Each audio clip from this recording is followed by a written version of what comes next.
can see everyone in the Google Meet, and you can also open the Pear Deck and follow along with the Pear Deck, switching back and forth between the two tabs. There you go. I'm going to turn that off, and I'll let you guys do that piece.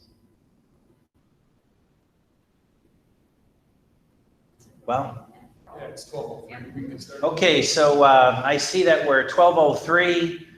We have a lot of information to cover this afternoon. It's officially afternoon. But once again, it's my pleasure to welcome all of you to our, I think this is our first ever virtual freshman and new student orientation program.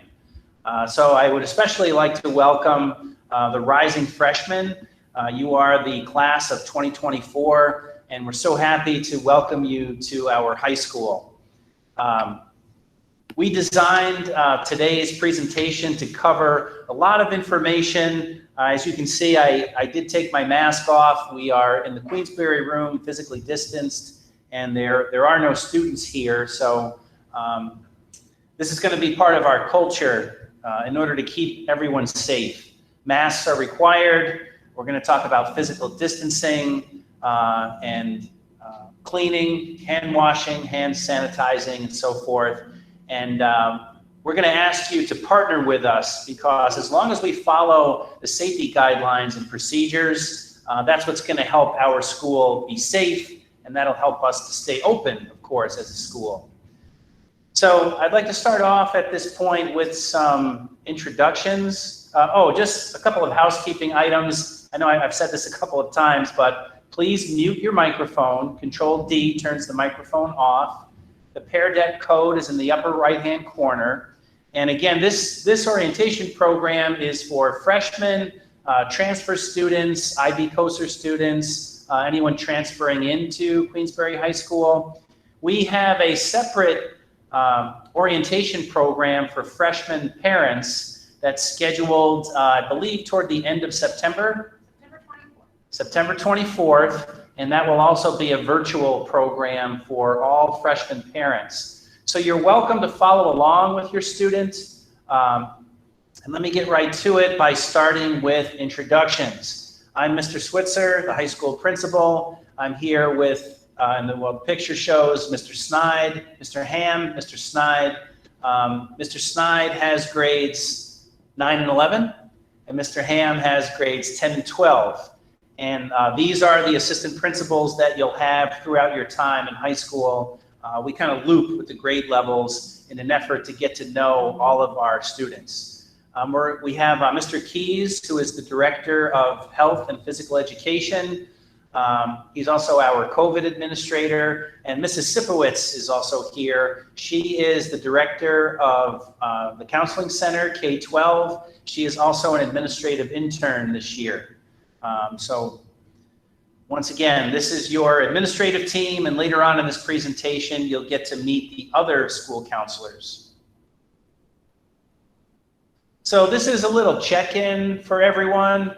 If you are following along in the Pear Deck presentation, we know after meeting with the student leaders last week, we know that staff and students are so excited to come back to school. Our hybrid model of instruction allows students to be here on an every other day rotating basis. And of course, when you're not here physically, you're following along your schedule by using Google Meets. So you really do have school every day. It's just in person, virtual. And then we do have some families who have chosen the full virtual option. So they'll be following that daily schedule every day and joining all of their classes via Google Meet. But for this check-in, if you could just click, I know there's some excitement, perhaps some anxiety about returning to school in the midst of a pandemic, but we've worked so hard to create a reopening plan that we believe will mitigate the spread of the virus and keep everyone safe. So I'm just going to take a look at these responses. Okay. Yeah, kind of a mixed result. I know people are excited.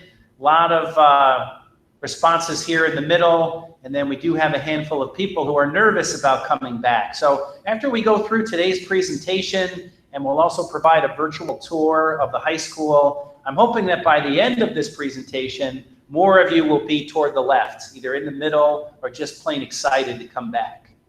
So thank you for responding. So I'm going to walk you through the high school's reopening plan for the 2020-21 school year. We are reopening school under unique circumstances, but the district has worked very hard to develop a plan to ensure the safety of our students and staff members, and we want our school environment to be one of support. We did have a high school reopening task force. We met once a week since last June, all the way up until last week. And the reopening task force developed protocols and guidelines, again, to keep everyone safe. It says, together we are Spartan strong. Throughout this presentation, throughout this school year, we're going to ask all of you to partner with us because we need your help in ensuring that we have a safe and supportive environment. So these are some of the things that we stuck to as a reopening task force. All of our plans are up to date. We partnered with Warren County Public Health. Things sometimes change very suddenly. So in order to be connected, communication is so important. So we're going to ask you to develop a habit of checking your email on a regular basis. It's fast, it's efficient, it's the best way to stay up to date with any schedule changes, any policy changes. So joining the freshman Google Classroom is an important first step. We issued about 2/3 of the freshman class came by last week to pick up their brand new Chromebook. I'll talk more about that. We'll build in a little Chromebook orientation, but that is your Chromebook over the next 4 years. So you need to care for it and take care of it. I'll talk more about that later, but being flexible, being prepared, and if we work together, we'll stay Spartan strong. Yeah. So Spartan Safe is our motto, our mantra this year. This is a district-wide campaign to remind all students and staff members the importance of screening before school, which I'll talk about, maintaining that at least 6 feet of physical distancing between your classmates, between your staff members. These face coverings are required, and everyone needs to get into the habit of washing their hands or at least sanitizing on a regular basis. As far as school supplies go, we're asking everyone to, it's recommended that you have a refillable water bottle. That'll make it safe at the drinking fountains throughout the school. Pocket-sized hand sanitizer is recommended. And every day before you come to school, you are required to complete a wellness screening program that's online. And I'll talk more about that in just a moment. So the wellness screening app. So your parents will receive an email and they can arrange to get a text message. And there are 4 questions that need to be answered every day. Go through this a little bit. This is called Pinpoint. It's the Pinpoint Wellness app. And this is something that's required for all students and all staff members, all employees also have to complete this daily screening every day. So here's the first question. You can change it to receive a text message or you'll get an email every morning. And the questions are, have you been in close or proximate contact with anyone who's tested positive for COVID? Have you tested positive for COVID in the past 14 days? Do you have any of these symptoms? Do you have a temperature greater than 100 degrees Fahrenheit? So you have to take your temperature on a daily basis. I'm good. And have you traveled internationally or to a state with high levels of COVID? So you're good to come to school as long as you answer no to any of those questions. So let me go back into the presentation and talk about the student compliance contract, which is something new that we've implemented this year. As I've said, we need your help. We need you to partner with us and to agree to do your part as far as keeping everybody safe. I protect you, you protect me. That's another one of our mottos. So the student compliance contract was pushed out in Google Classroom. You need to read it through with your folks at home, and make sure that you understand what we're asking you to do. You will do your part to keep yourself safe and to keep everyone else safe. It's kind of like signing the athletic code of conduct, where you acknowledge what the expectations are, and you can fill out a Google form, and your digital electronic signature indicates that you're agreeing to be Spartan strong and to comply with the provisions in this contract. So I'm going to turn things over to Mr. Ham, Mr. Snide, and Mrs. Sipowicz, and they're going to walk you through a day in the life of a high school student, and we're going to talk about our hybrid schedule and what the expectations are. So this year, going with the hybrid model where we have half the students coming in every other day, we looked at a lot of different possible scenarios as far as scheduling goes. The one thing that'll be different for you guys coming to the high school as opposed to the middle school is our schedule runs a little bit differently. We have 4 blocks during the day, and we run on an A, B, C, D alternating schedule. So you would have possibly math on A and C days, and possibly opposite that on B and D days, you may have an English class. That's what it would typically look like prior to COVID. But with our hybrid schedule, what we did was we modified our schedule so that it was an AA, BB, CC, DD schedule. So what this does is it has all of the group 1 students coming in for their A-day classes, and then all of the group 2 students coming in for their A-day classes. So, and then when you're at home, you'll also be logging into that class while you're at home. So you'll be connected to the class every single day. The teacher will be doing 2 lessons in a row. It won't be the same lesson every day. So we need to make sure that we're logged in. And after looking at several different possible schedules, this was the one that we decided was the best because it kept you in front of your teachers in person the most to try to keep that connection going. So that's what our schedule will look like for this upcoming school year. So this is the breakdown for all classes that will be attending with the hybrid model. For the freshman class, if your last name begins with A through L, you'll be in group 1, and if your last name starts with M through Z, you'll be in group 2. And just to reiterate what Mr. Ham was saying, if group 1 is in person, that still means that group 2 will be logging onto their Google Meets daily from home. If the group 2 is in person, then group 1 will be logging on at home to their Google Meets and following their schedule. Attendance is being taken daily, so that does mean that at the start of that class, when you follow your schedule, you do need to log on to those Google Meets. Your teacher will work with you in explaining what it is that you'll be doing that day. It might be something that you'll be doing on your own, kind of outside of that Google Meet, or you might be kind of live streaming the current lesson that the teacher might be doing within the classroom.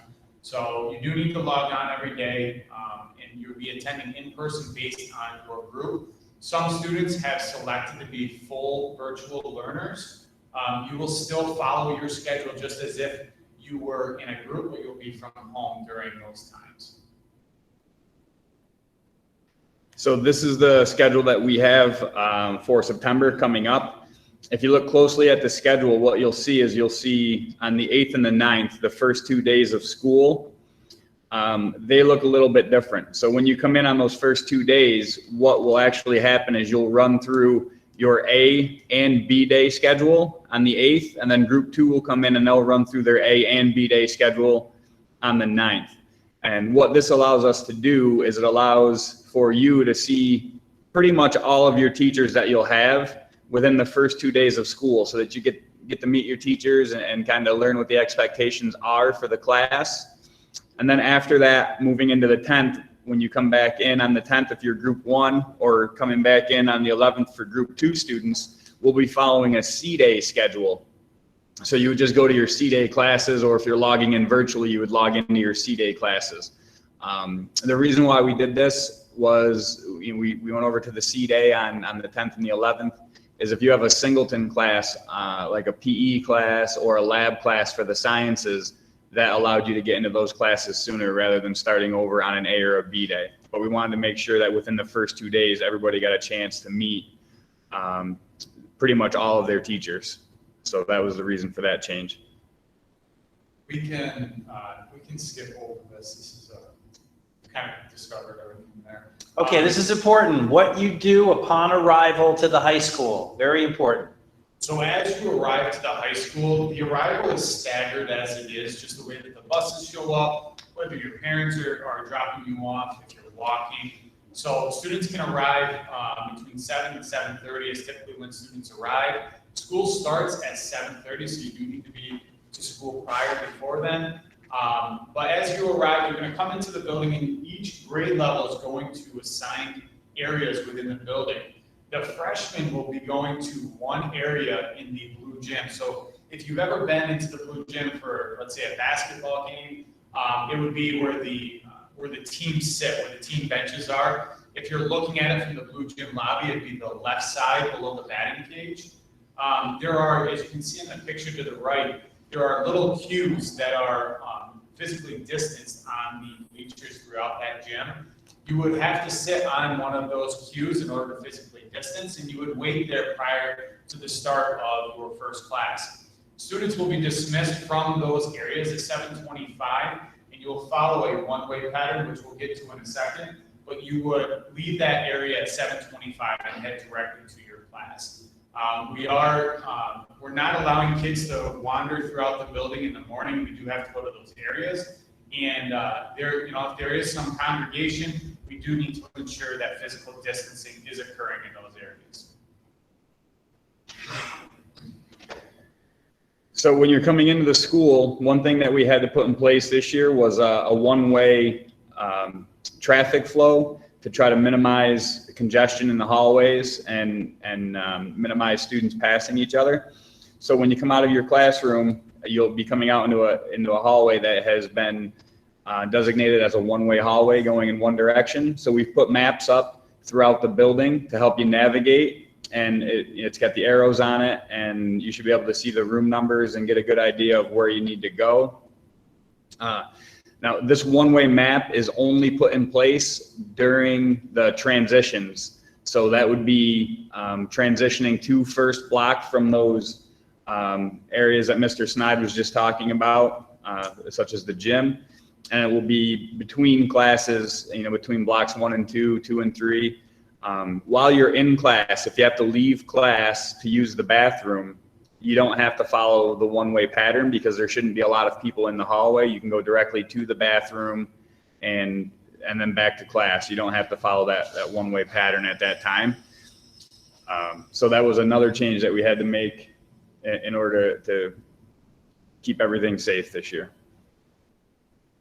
And there's an up-close picture of what the map looks like. And as I stated before, those are posted throughout the building in different areas near intersections and things like that. So if you need to just look at that during the day to get a refresher, those are available to you. And again, with some of those areas within the school, such as our larger areas outside of the library, the main lobby, there are two-way traffic patterns. There you can see there's some stickers on the floor that kind of note that two-way, as well as the stanchions that'll be in the hallway to separate those areas. So it might take some getting used to, but this is to maintain the physical distancing throughout the school day. And sometimes to get from one side of the building to the other, you would have to take the long way, so to speak, in order to get there safely. So as you're moving in the hallways, one of the mantras that we're putting in place this year is movement equals masks. So if you're up and you're moving anywhere throughout the school, we want you to have your mask on. And this requirement has been added to our student handbook for this year. So again, that's just in the spirit of keeping everybody safe. You'll notice as you're walking throughout the halls that there are hand sanitizer stations strategically located. You can use these anytime throughout the day that you wish. So the classrooms, they look a little bit different this year. You can see a few pictures from classes in the high school here. The desks have all been set up in rows, which if you were in the high school for any reason prior to this year, the desks, you would have seen them in groups of 4. But this year, to abide by the 6-foot physical distancing requirements, we had to put them in rows and space them out. You'll see some smaller tables that are in there. You may have taken exams on those testing tables in the middle school. Those are also being used in the classroom to help with the 6-foot physical distancing requirement. So, and this is a question that's been asked in the chat feature, and I'm trying to get to some of those chat feature questions, so just give me some time and I'll get back to you with those. But as you are in class, masks are required during class time. Even though you might be physically distanced, you might be sitting down, we are going to have all students wearing masks. There are going to be times that are designated by the teacher for mask breaks, and those are also strategic. So those will be, for example, it might be every other row, every other student, and those are when a student is sitting, physically distanced, and does not have a speaking role. We have asked all teachers to provide at least one mask break for each class. So you will have those times, but you do need to wear them if you're not on a mask break.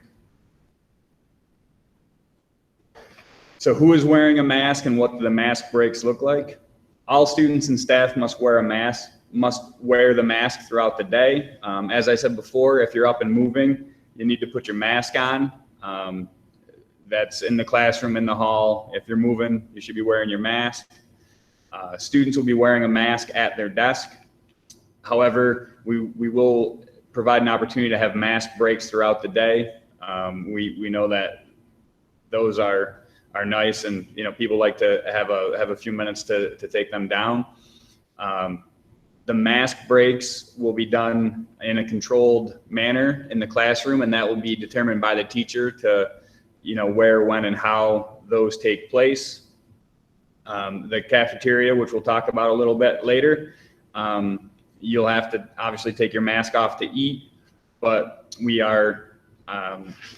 designed the cafeteria in a way so that you'll be 6 feet apart in order to maintain that distancing while in the cafeteria. One of the questions was, what if I forget a mask in the chat or something? So we will have extra masks provided to you. So if that does happen and you forget one, we'll be able to help. And the other part of this is, the wearing a mask is a requirement, and if we have a student who's refusing to wear a mask, we're going to have to send you home at that point in time. There's not a whole lot of room for discussion on that right now. So that's why we built the mask breaks in, to make sure that you guys all get a breather from it. But generally speaking, staff and students will be wearing masks at all times. You'll notice in some of the media and computer classrooms, they are physically distanced with signs that distinguish which computers you should be using or should not be using. So it's essentially every other computer is what you'll be using, and your teachers will help you navigate that. So classroom transitions, when you guys are coming into the classroom, each classroom has been provided cleaning materials so that you can clean your own workspace before you sit down, if that's something that you would feel comfortable doing.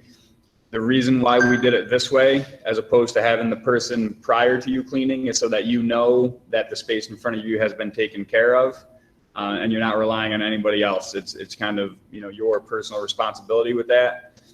As far as sharing materials, we're going to try to limit that as much as we can to eliminate any transmission of COVID. So there's been some questions in the chat bar about lunch. So breakfast and lunch will still be served. Half the cafeteria for breakfast will be available in the morning. You can certainly still get breakfast. There is physically distanced seating within the cafeteria. As for lunch, students will go, there are 3 lunches that are built into the 3rd block. So lunches will be anywhere from 10:30 until 12:30 within that time frame. Depending on what class you have, that kind of schedules how you get your lunch and when you get your lunch. We will be using the cafeteria and the overflow areas. If it's a nice day, we'll be outside. We'll have outdoor seating with picnic tables that are physically distanced. If it's a day like today and it's raining outside, you'll have the overflow seating will be in the blue gym. Similar to where you will go in the morning, you'll be physically distanced there. So lunches will still be available. There is going to be time in between lunches where the cafeteria is disinfected. Previous to COVID, we had 4 lunches that were back-to-back. This year, we are down to 3 lunches, and we're able to do that because we only have half the population of students in the building at a time. So while the cafeteria has physically distanced seating, we are also using the gymnasium as an overflow area once the cafeteria space fills up. So that's where we really need your flexibility. So one of the questions that came in the chat in regarding to lunch is, can you eat lunch with your friends? Yes, you can sit with your friends, but you have to maintain that 6-foot distancing that we have in place.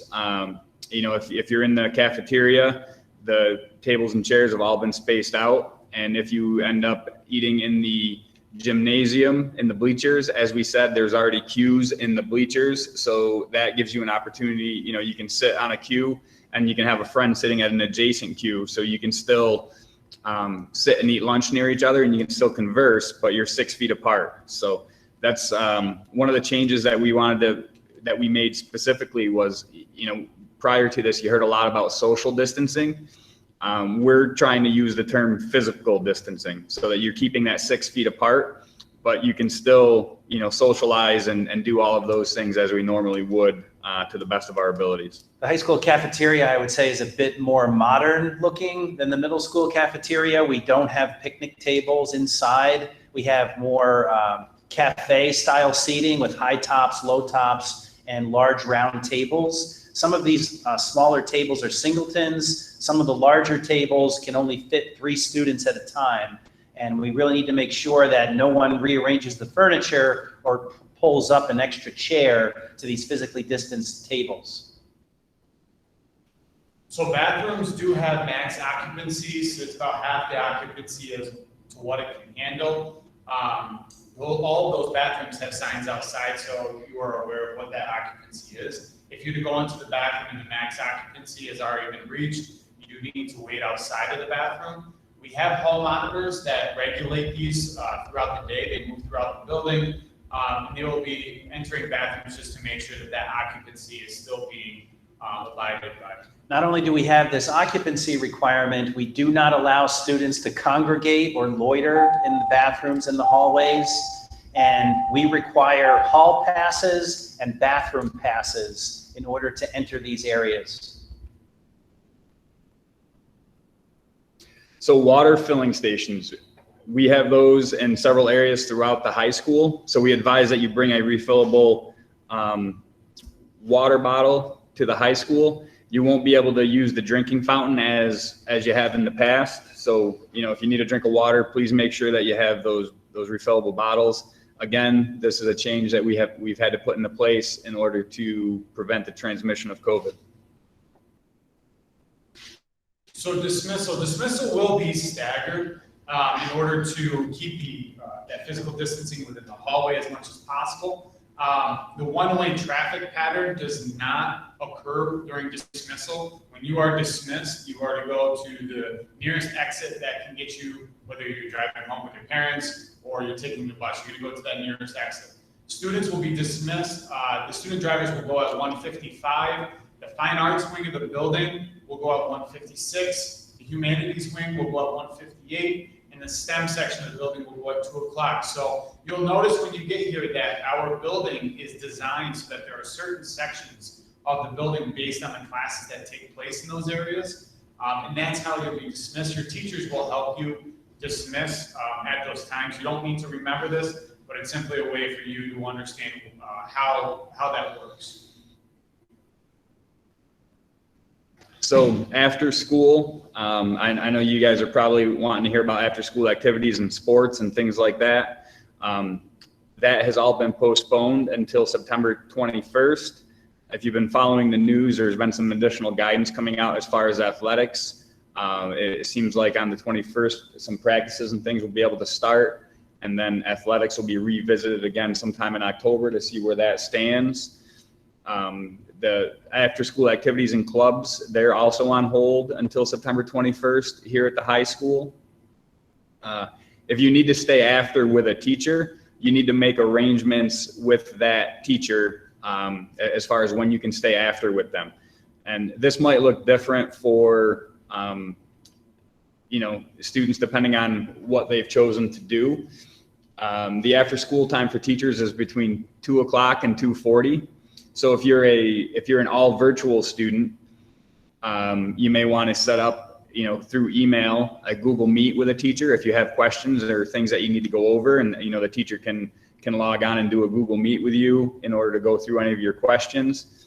If you're a hybrid learner and that's your virtual day, that may be an option, or you may want to wait until you come in the next day for your in-person day and then make arrangements to meet with your teacher after school that day. Due to the transportation requirements of the COVID situation, we will not be running an after-school bus. So if you are making arrangements to stay after with a teacher, you will have to find your own transportation home. And again, that's because we've got increased responsibilities as far as transportation goes due to COVID. So Mr. Keys is our Director of Physical Education, Health and Athletics, and he asked us to include this slide because on days that you have physical education, you should be dressed comfortably. The locker rooms will not be used during as part of our COVID safety procedures. The supply lists for the high school have been posted on the website. In addition to standard school supplies, make sure that you have a mask every day. If you don't have one, we'll provide one for you. Thermometers at home for pre-screening. Daily screening has to take place at home via the Pinpoint app that I showed you. We're recommending refillable water bottles, personal hand sanitizer, and for those of you who are virtual learners, it's not required, but it's helpful if you have a printer or a scanner at home. So this is kind of an example as to what a current classroom looks like. Essentially, every student is going to have their own table, whether it's a table or a testing table. They're going to have 6 feet in between those areas where their workstation would be. We are working on getting Wi-Fi extenders so that we can have more outside classes. You'll notice that some of your teachers will probably start taking you outside, as well as we have some courtyards within the building, and those will also be used. In between classes, when you guys are coming in, as I said before, there's cleaning materials provided in each classroom so you can clean your space before you sit down at it. It'll just be, like some spray cleaner with some paper towels. That way there you can ensure that you have a clean workspace. At the end of the day, after everybody leaves, our cleaners will go through and they'll disinfect all of the classrooms after everybody's out of the building. And due to the fact that we have to do that, everybody will have to be out of the building by, it's either 4 or 4:30. By 4 o'clock this year. So, in the event that we do have clubs or activities and things like that, they'll all have to be done and over with by 4 o'clock, and everyone will have to be out of the building to give time for this disinfecting to occur before the next day begins. So for clubs, sports, and activities, as of right now, all clubs and activities are on hold through September 21st, as well as athletics. I do know there's more, you're going to hear more a little bit today. There's more guidance coming out from NISPA today regarding athletics. So as we get closer to that date, you'll hear more, and we will keep everyone updated. Okay, this is just an overview of parking lots and pickup and drop-off areas and so on. I'll start with the front of the building to the left, closest to Aviation Road. The Spartan lot is a staff parking lot reserved for just staff members. There is a bus loop in the front, buses only. The gold lot is a student lot, and there's visitor parking up close to the building, one row of visitor parking. If you arrive to school tardy and you need to sign in, you must go in the front entrance and sign in the attendance office, where there's a secure vestibule where visitors are screened before they enter the building. The east lot is for staff, closest to the tennis courts on the right side of the building. And the back is the blue lot. That is also a student parking lot. Right now we have contractors parking way back here, closest to the grass. And this is a drop-off loop. In addition to riding the bus to school, we do have a significant number of students who get dropped off in the morning. Please encourage your family, your folks to get out on the road early between 7:20 and 7:30. It does get congested back here, so plan accordingly. So this is the drop-off loop. It's curbside drop-off. The vehicles need to pull up close to the curb. We don't allow anyone to drop off when they're away from the curb, but it's curbside drop-off, and we ask everyone to pull up past the entrance. You'll see Mr. Ham, Mr. Snyder, and myself kind of waving the traffic through. So you pull way up here, and then you enter through the blue gym. As long as you can enter at the blue gym entrance, as long as you're here prior to 7:30, and that's the official start of the school day. Hi everyone, it's Mrs. Sipowicz. So getting a lot of questions in the chat about this. So just a reminder, as a freshman class, group 1 is students' last names A through L, and group 2 is students' last names N through Z. The schedule that you see projected on your presentation is the first day schedule. It allows you to see your teachers both in your A-day classes and your B-day classes. For group 1, the first day is September 8th, which is a Tuesday, and for group 2, your first day is September 9th, which is a Wednesday. And then we all resume with the hybrid schedule on Thursday, which will be a C day. So group 1 will be in attendance in person on Thursday, and group 2 will be virtual on Thursday, C day. So you'll see here we have a schedule for you to spend 30 minutes with your A and B day teachers, and then you have the free lunches available to you. So on this schedule, you'll see that your day will start at 7:30 with a special assembly program. That'll take place in your Block 1 class. We'll send out a link, and we'll do another welcome back assembly program for all students in grades 9 through 12. So again, this is just a quick visual of how the first month of school will go, and we discussed that it's a hybrid schedule depending on your group. Highlighted in yellow is group 2 in person, and highlighted in blue is group 1 in person. So just if you need to take a picture of that, keep that in mind. That'll be the schedule you'll be following. Some of you in the chat were asking about a schedule from the day. Just keep in mind, as Mr. Switzer said, school begins with class right at 7:30 and ends at 2 o'clock. Every block is about 80 minutes long, with the exception of block 3, which is longer due to the lunches embedded for 30 minutes in your time frame. There is passing time between each block for you to have adequate time to get to and from your classes. Just an example of what a freshman schedule looks like. I know we have several new students in 10th and 11th and 12th grade, but this is great. If you do have your schedule in front of you that was mailed home to you on August 28th or was live on the school tool on Tuesday, September 1st, you may want to pull it out and just look it over. It's important to make sure you're not missing any core classes, regardless if you're in freshman standing or upperclassmen. So as you see, for example, English 9 will meet on A and C days first block. That's an every other day schedule. And for this student who is involved in music, they're going to have a first block band on B and D days. So on and so forth with geometry and global. Biology is a bit of an exception because biology has a lab requirement of 1,200 minutes. So there's a lab section in fourth block on B days for your lab for your bio class. And opposite of your lab is your physical education.